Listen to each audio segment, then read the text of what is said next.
Good evening, everyone.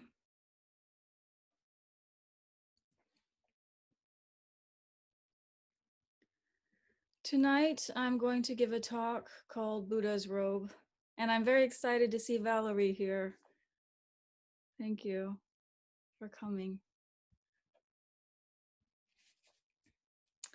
The first time I saw one of these, I didn't know what it was.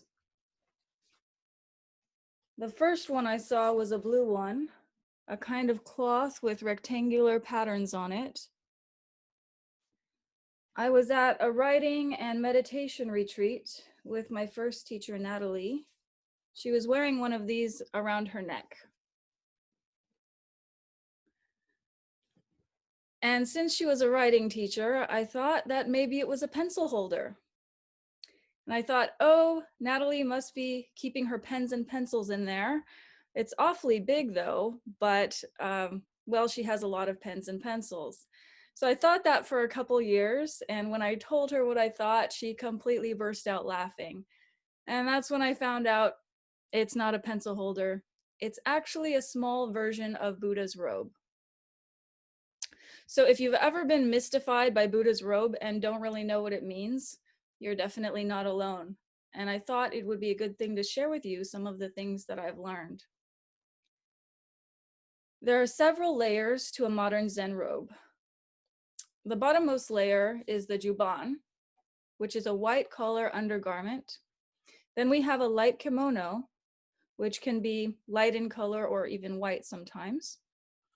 Then we have this outer black kimono, which is a little thicker and durable, and also known as the koromo. Then on the outermost layer, we have what is called the okesa, from this shoulder to this shoulder. Now, these different pieces of the robe come from our tradition, dating all the way back to the time of Buddha. In the time of Buddha, 2,500 years ago, there wasn't an elaborate ordination ceremony, and the process for robes was a bit different.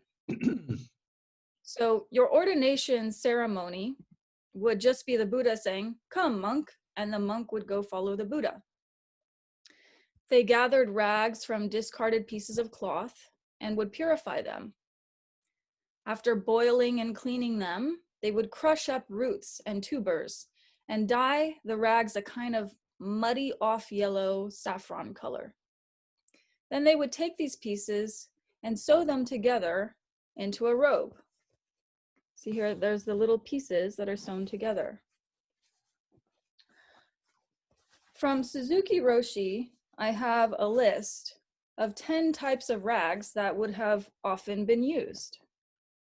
Cloth chewed on by an ox, scorched by a fire, soiled by childbirth, left at a graveyard, discarded by king's officers, gnawed on by rats, soiled by menstruation, offered at a shrine, offered in petitionary prayer, or brought back from a funeral. These scraps of partially ruined and discarded cloths were people's trash, garbage that they wanted to throw away and get rid of.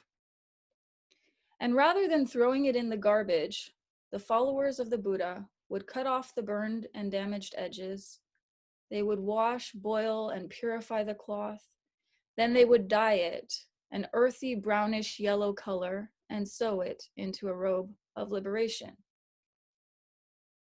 This was kind of unheard of before, and this is the first example I know of where a spiritual practice actually teaches recycling, that one man's garbage is another man's treasure, teaching us not to be wasteful, teaching us that through our own efforts, we can transform filth and garbage into something beautiful, powerful, and liberating.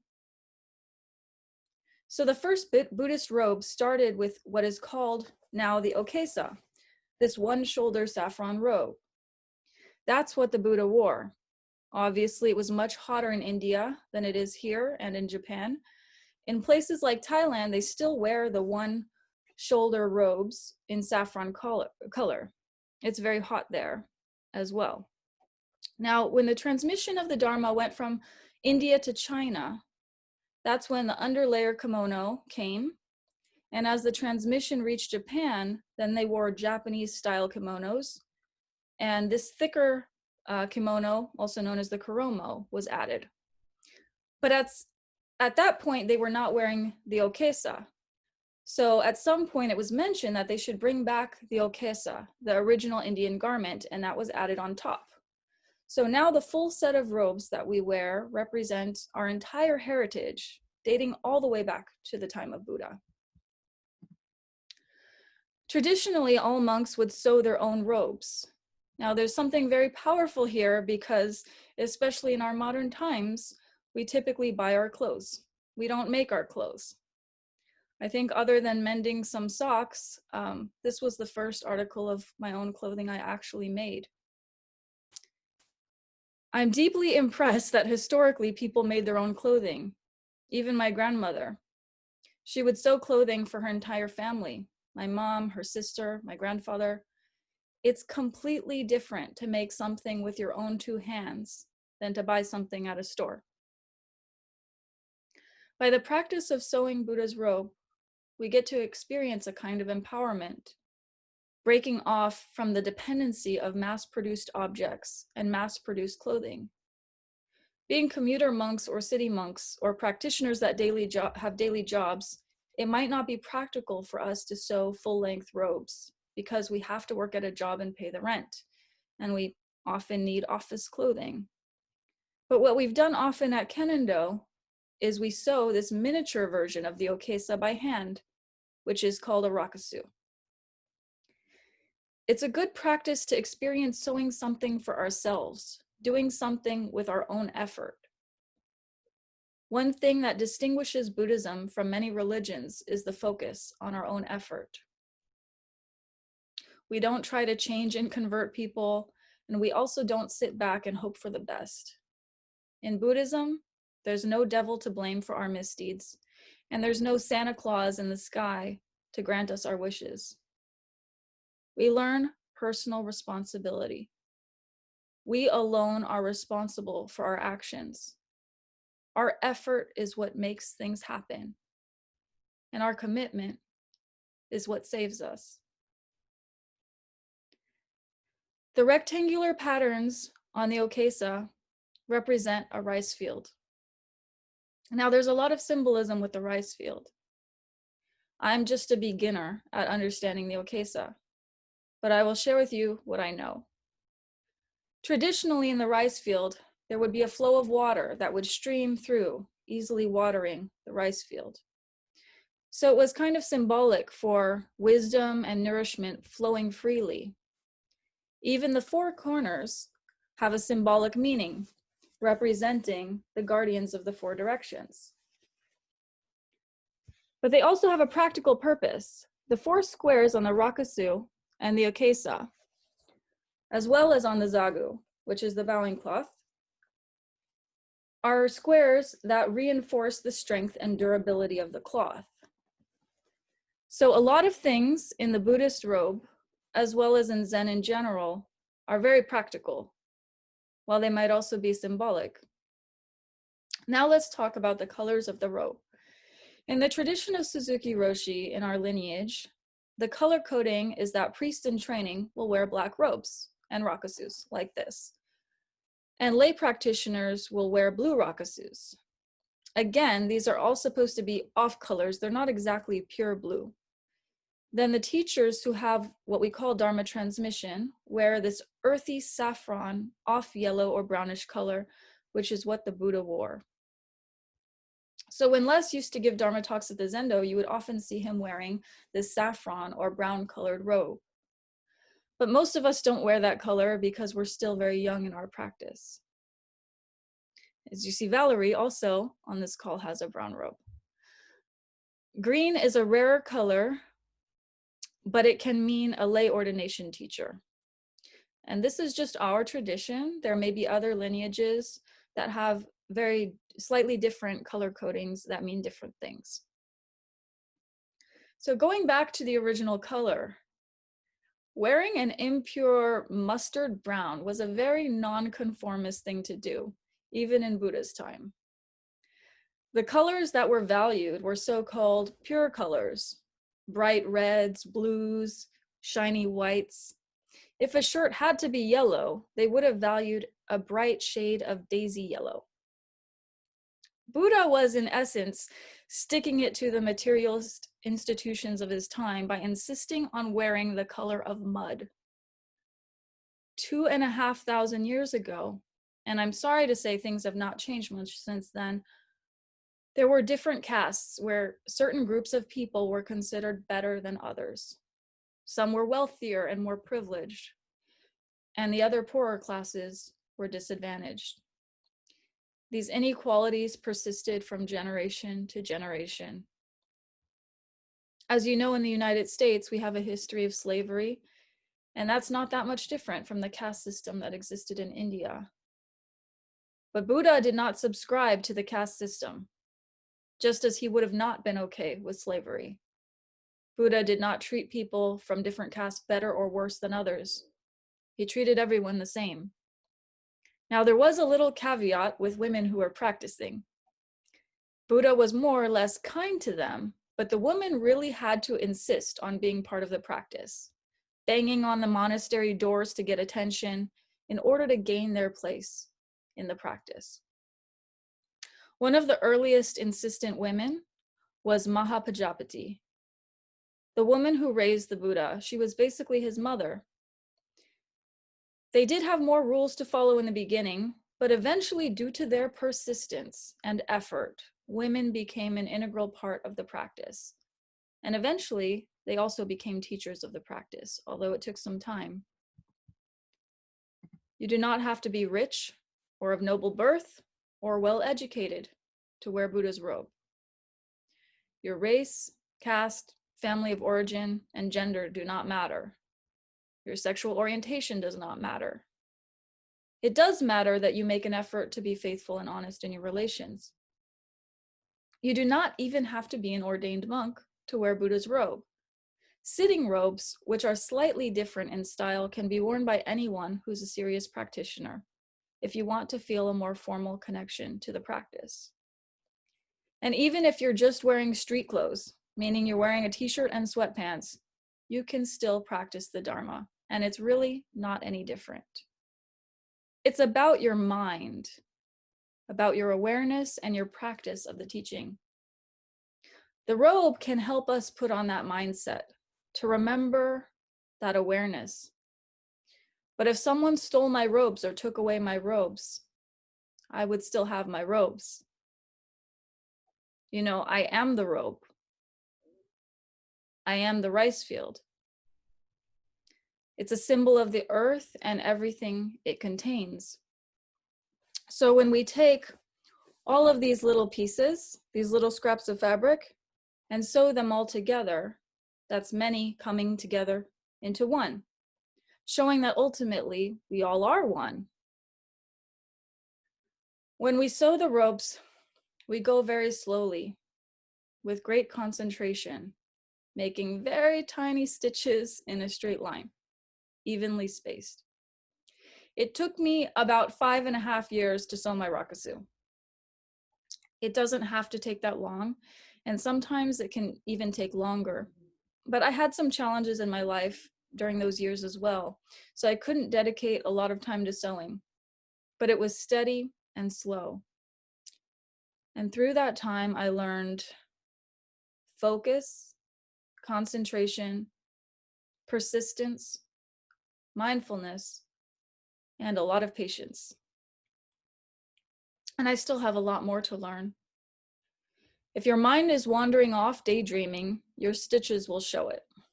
If you're angry, rushed, or frustrated, your stitches will show it.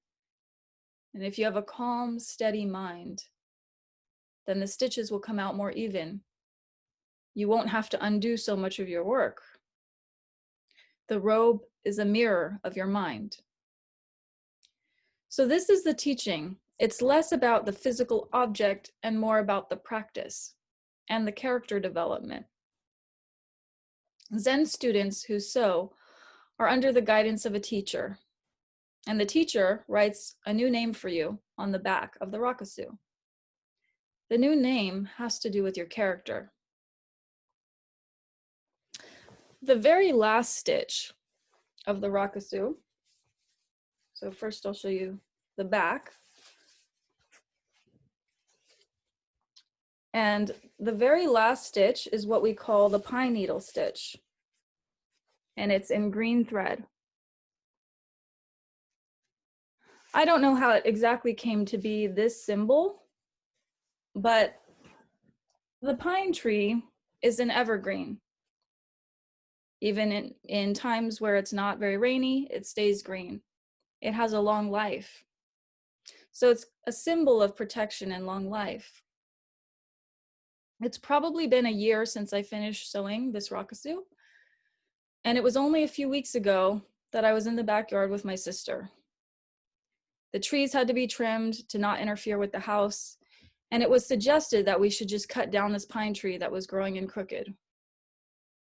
Many years ago, I would not have even thought twice about cutting down a pine tree. It's a hassle. You got to clean up all the needles. It might get too big. It might get too tall. But when the inspector said we should just cut down the pine tree, it's growing crooked anyway, immediately my mind flashed back to that pine needle stitch on the back of my rakusu. So I hesitated and I said, well, do we really have to cut it down? Could we trim it so it doesn't get unmanageable? Is it really harming anything?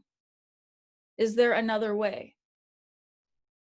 I can't say for sure that we'll be able to keep that pine tree forever, but I can see the change in myself from someone who previously would have cut down a tree without a second thought, just because it was convenient not to clean the needles, just because an inspector said we should do it, just because we could replace it with a nicer looking tree. And instead I'm thinking, is that really necessary? Can we give it a chance? So that brings me to the next point about the robe, which is the precepts. Robes and ordination really is about the precepts. There are 10 precepts as well as other vows that are taken at ordination. I should say 10 prohibitory precepts. They're somewhat similar to the 10 commandments, but also a little bit different. They cover things like not intentionally killing, not stealing, not speaking ill of others, not being greedy. And none of us can actually execute them with perfection. All life lives off of other life. But what we can do is do our best not to cause harm in the way we live. It's a process. I still have a long way to go, and I know that I'll never be close to perfect at it. But wearing the robe is our commitment, and in every moment, just to do our best. The robe is a teacher and a friend. I remember right before my ordination, when I got my robes, and I had a conversation with Brenda, and I remember she said, the robes will teach you how to be a priest. I didn't really know exactly what she meant, but it was actually very literal.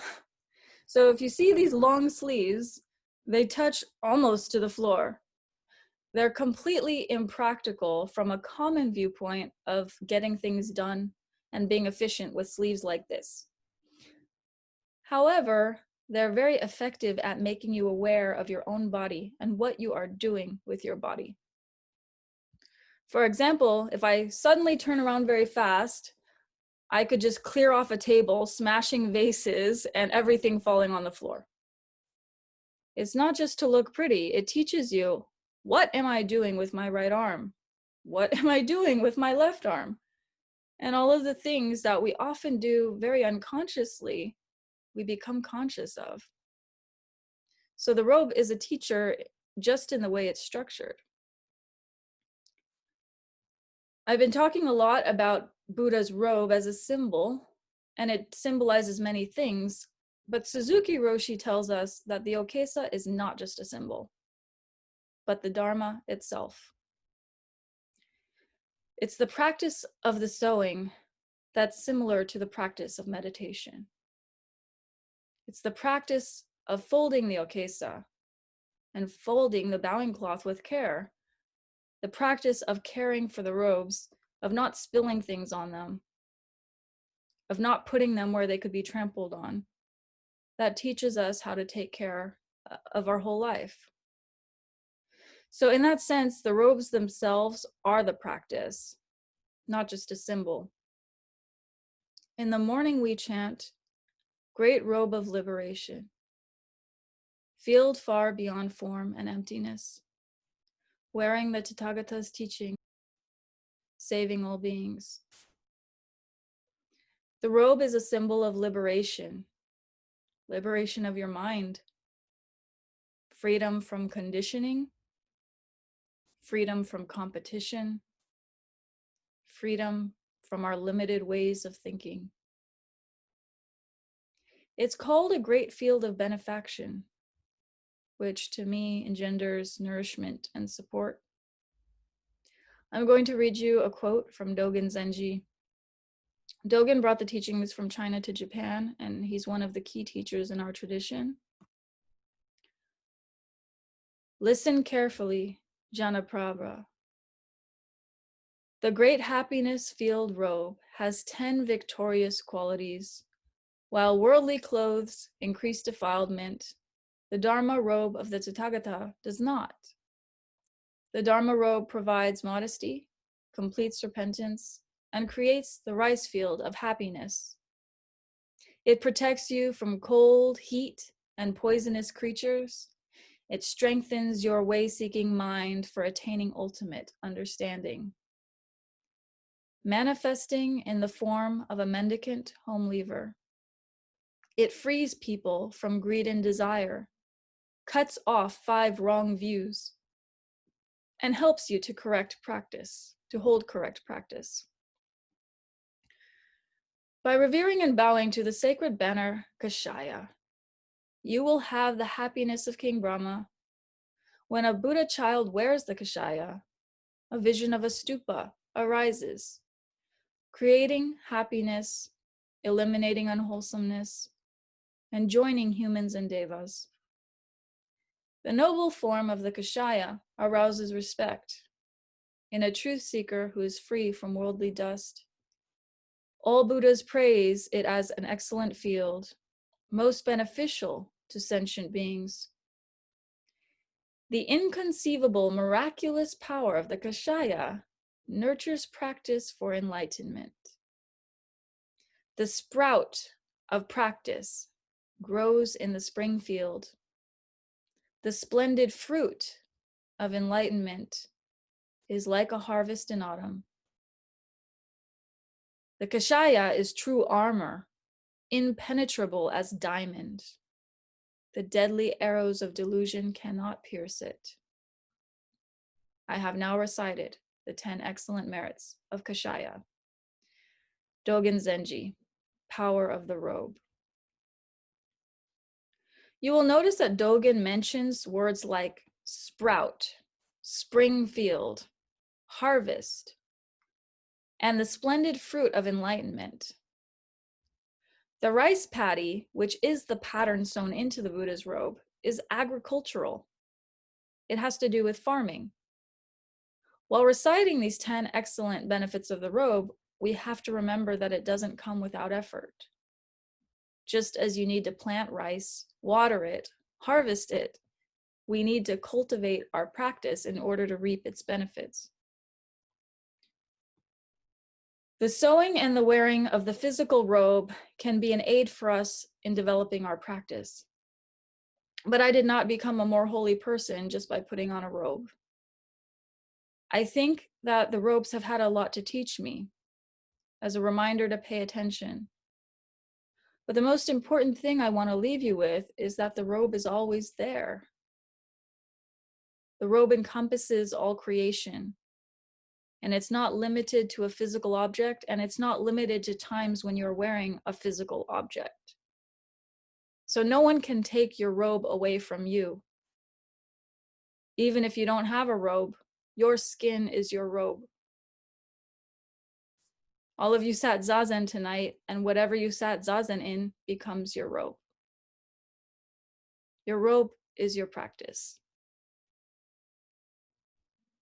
So with that, I'm going to close with a quote from Kodo Sawaki Roshi. Wherever it goes, the snail is at home when it dies. There is no world outside the Okesa.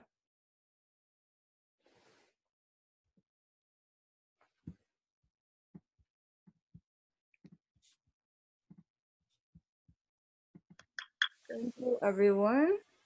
And we're now open for any questions or comments.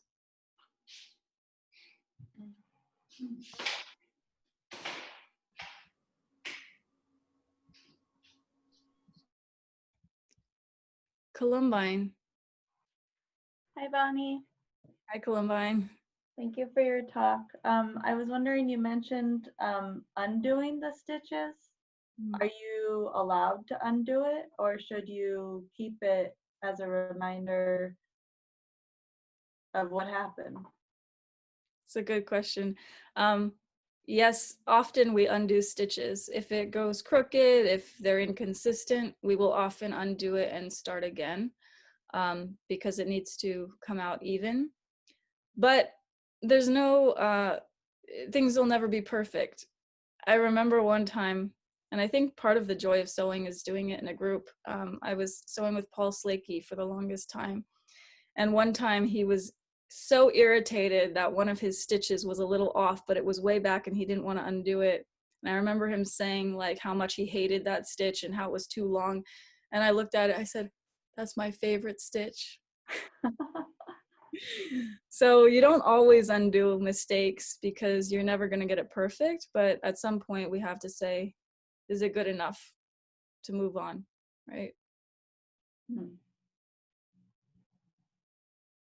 Thank you. Thank you.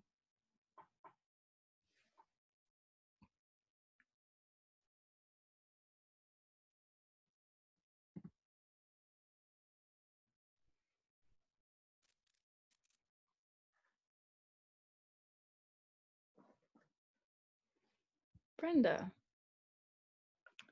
I just want to say that was absolutely beautiful. Very touched. Thank you. Thank you. Well, I didn't come up with it, but definitely embraced it.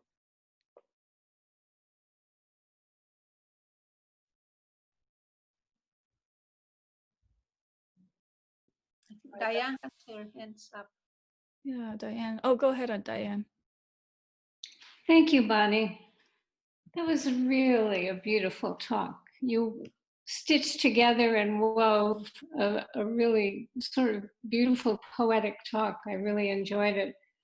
I was taken with what you said about perfection. I don't think I could ever get past the first stitch. I'm such a perfectionist.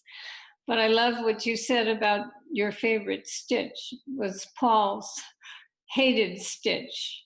I'm thinking about what I heard about the Navajo Indians when they weave a blanket. They usually have some imperfection woven in just to remind them that things aren't perfect. And I think it's similar to what you said about the stitches. Thank you. Thank you, Diane. And I believe there's an artistic method or something in Japanese art as well, where they will often intentionally introduce a flaw out of respect for the imperfectness of life. Right, right. Thank you. Dave? Yeah, just a remark. The thing you're talking about, I believe, Bonnie, is wabi sabi. Yes, that's it. See, no wonder I cannot remember the name. Yeah, thank you. I'll just remember like wasabi, but with an extra wa in it.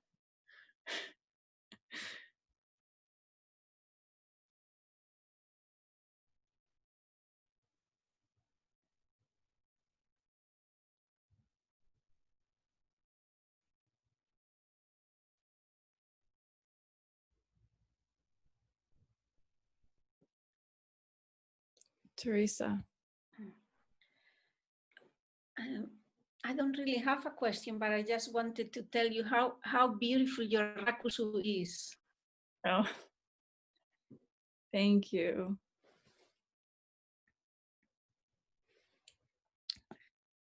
Yeah, just for reference, my rakusu is beautiful, but it's actually quite fragile. When I started sewing it, I was the first person at Kannon to start sewing in a long time. And so the first fabric we used is actually super fragile and not ideal for a rakusu. It's not very durable. And I sewed it anyway and had to be very, very careful with it, extra careful. But in a way, it kind of suited me because this is not rakusu material. And I felt like I wasn't priest material, but it could become a rakusu with some love and care, right? Valerie. Good evening, Bonnie. Hi, Valerie. Great to see you. Nice to see you too. Thank you so much. It was just, I'm just beaming over here watching you and your robe give this talk about the robe. It's lovely. This is the most beautiful okesa I've ever seen. Do you know who sewed the okesa? Valerie did. She did. It was a joy in every stitch. It was.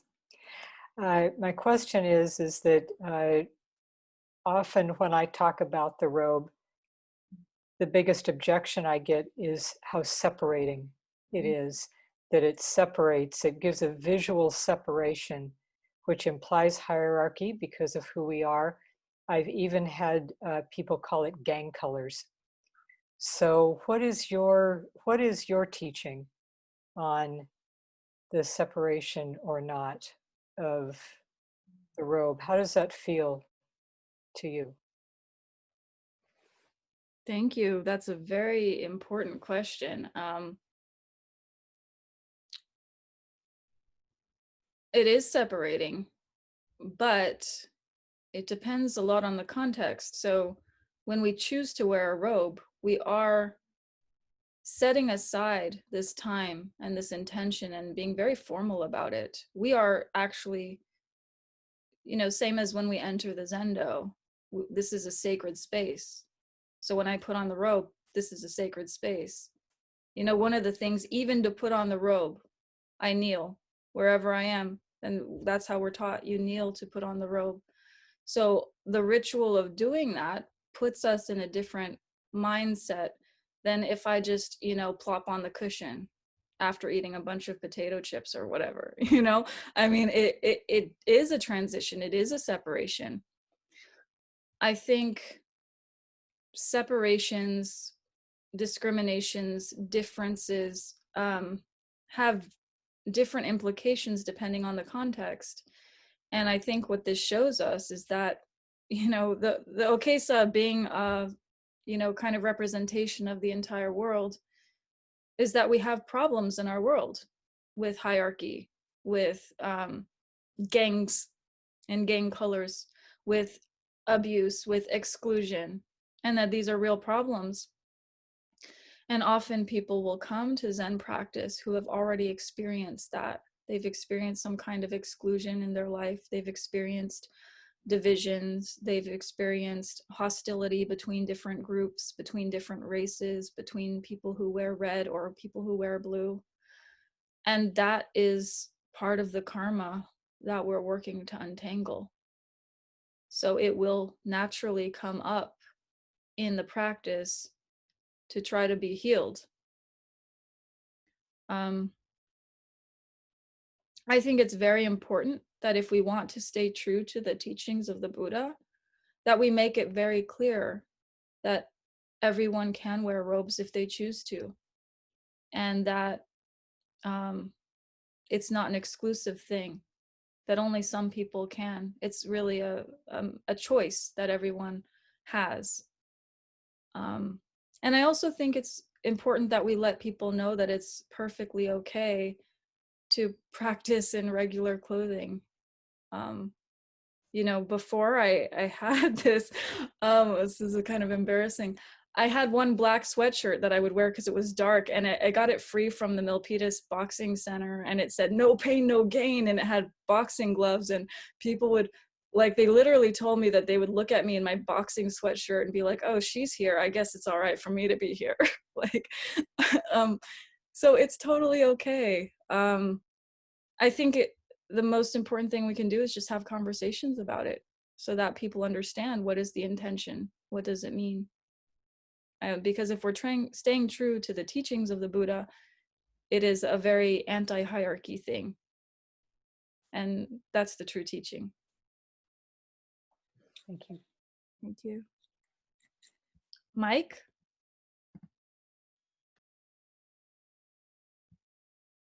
Oh, sorry, I have to unmute you. Can you unmute yourself? Yes. There You you hear me? Yes. Okay, well, thank you so much for the talk. It was very enlightening. You mentioned sewing, that if you are angry, your mind is distracted or disturbed, it's going to show up in your stitches. It's going to show up and your stitches are going to be off in some way. My question is, when you realize that your stitches are off and your mind is disturbed, what do you do about that? Because sometimes you can't just correct the stitches. You can't just, if you're really angry at something, you can't just stop, you know. You can't always just correct your mind if it's just really intently sort of diluted like that, or if the stitches are really off. So like you mentioned, your friend made an improper stitch, and he was sort of pissed off about this, for lack of a better word. So what do you do when your stitches are off? What do you do when your mind is disturbed and you can't really center it? Thank you. It's the same as meditation. Slow down, take a deep breath.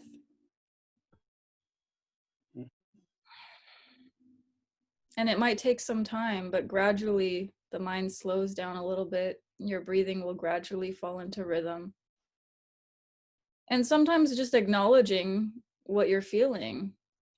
I'm frustrated that I didn't do this or that, or just acknowledging that you're frustrated or whatever you're feeling.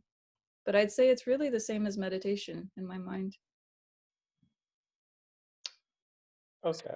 So what do you do when you're pissed off in meditation?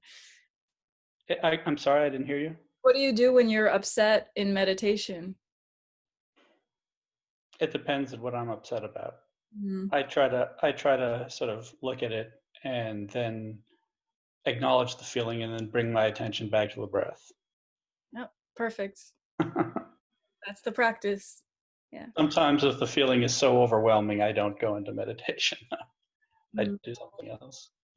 Yeah. Sometimes walking meditation might be good for that, or running meditation, maybe. Get it out. Yeah. I usually paint. But thank you. Yeah.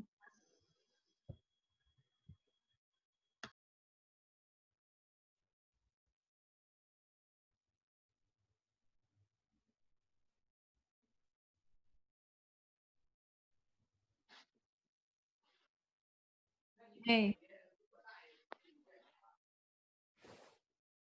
Thank you so much, Bonnie. It's really beautiful sharing. Often we say, we're doing zazen, and actually it's not we're doing zazen, it's zazen doing us, right? So I'm just curious that any moment during your sewing, sounds like you've sewn for a long time. So any moment you feel like sewing is do you, is that a very common, I don't know how to describe it. It's just really, of course, you want to forget yourself, right? You just sew, and then but I'm just amazed to hear that you've been sewing this for 5 years. And then I remember I visit with less permission. I visit you guys sewing at one time last year. That was a really profound moment. And 5 years, yeah. Tell us maybe more about that 5 years. How does sewing do you? Thank you.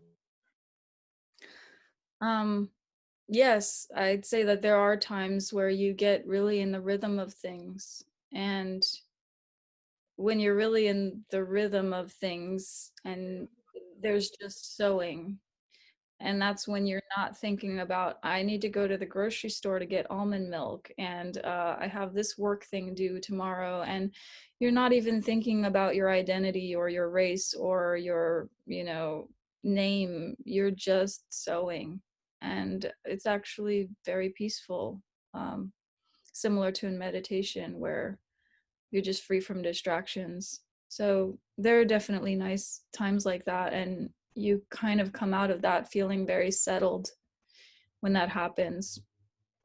In terms of why 5 years and why what happened during that time, I think, well, of course there were the usual work distractions and things, but I think I also went through a period of doubting myself and doubting whether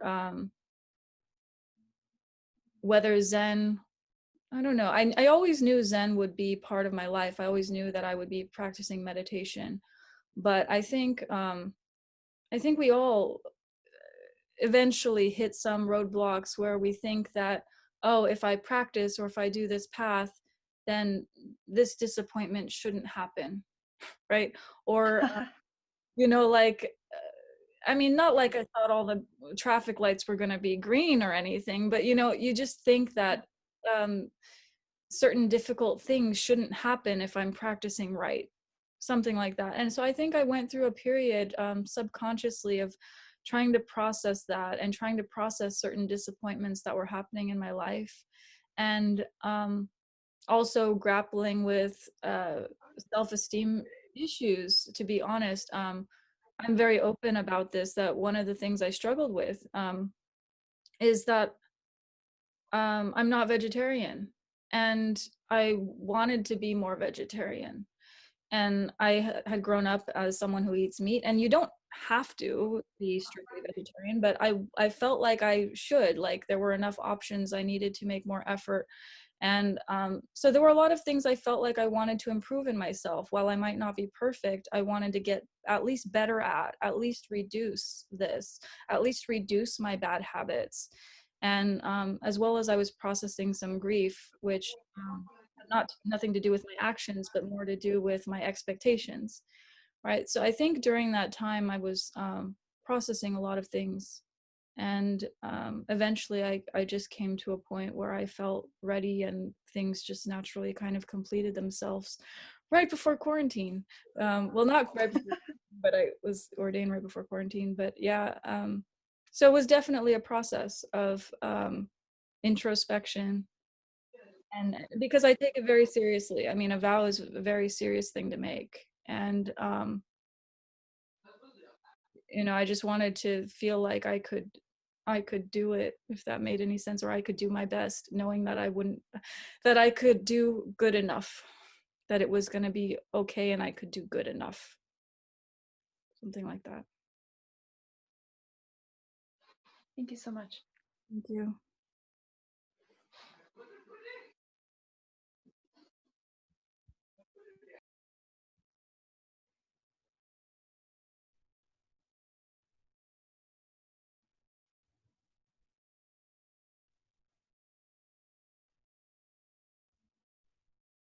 Any other questions?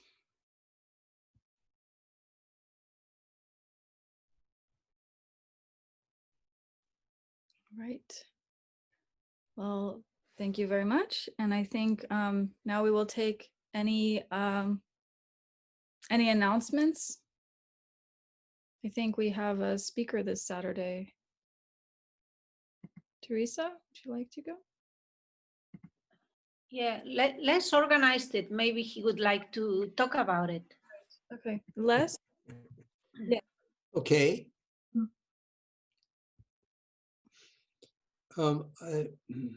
I imagine most of you have seen an email announcement about it, or maybe you've seen the announcement on the website. Our speaker is a minister from a church in East Palo Alto, an African-American church. His name is Reverend Paul Baines. And he and his wife co-founded a program that helps individuals who are at a disadvantage in their life. The program is called We Hope. And the link to that program is on the website.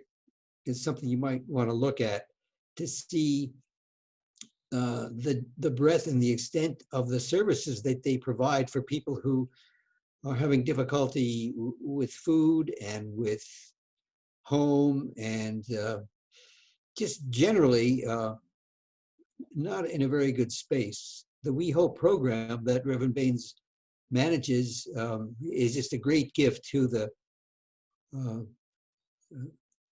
like I say, the community of people who are at a disadvantage. Well, we've asked Reverend Baines to come and, he agreed to come and talk to us this Saturday. We've asked him to talk a little bit about the We Hope program, but we've also asked him to talk about issues about being an African American in today's society, a topic which is very much on the minds of many people. So we've suggested that he might consider talking about his own experience being an African American in this area. He might talk about Black Lives Matter. He might talk about how his congregation manages in the world that's been for generations so mean-spirited to African American people. So we made a conscious effort to reach out to an African American church in East Palo Alto. Conscious effort. Hopefully, we might be able to make some kind of connection with them and share in what they're doing, and maybe help in some way. But hopefully, starting Saturday, we can develop some kind of relationship with a part of the population that we don't see very often at Kannon. So I'm looking forward to an interesting Saturday morning, and if you can manage it, I invite you to tune in at 10 o'clock right here at this station on Saturday morning. Okay, thank you. Thank you, Les. And I believe you will also be our speaker next week. So do we have a topic? You, Les, surprise. Well, I have to check my calendar. Okay, well, we'll confirm that. Okay. Okay. All right. Any other announcements? Great. Well, thank you, Peter, for being Doan and for, helping out a lot more with ringing the bells. Just a little plug advertisement. We are always accepting people to be Kokyo, Doan, and even Tenken. We can bring it back. So if anyone wants to participate in the services, feel free to let me know. Just a reminder that this session has been recorded, and so if you have anything confidential that you would like removed, please let me know. All right. Thank you. With that, we will close with the 4 vows.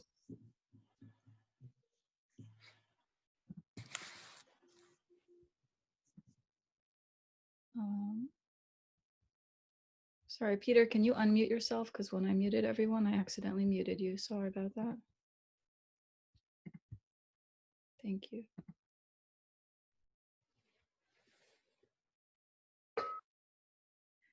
Beings are numberless. I vow to save them. Delusions are inexhaustible. I vow to end them. Dharma gates are boundless. I vow to enter them. The Buddha's way is unsurpassed. I vow to realize it.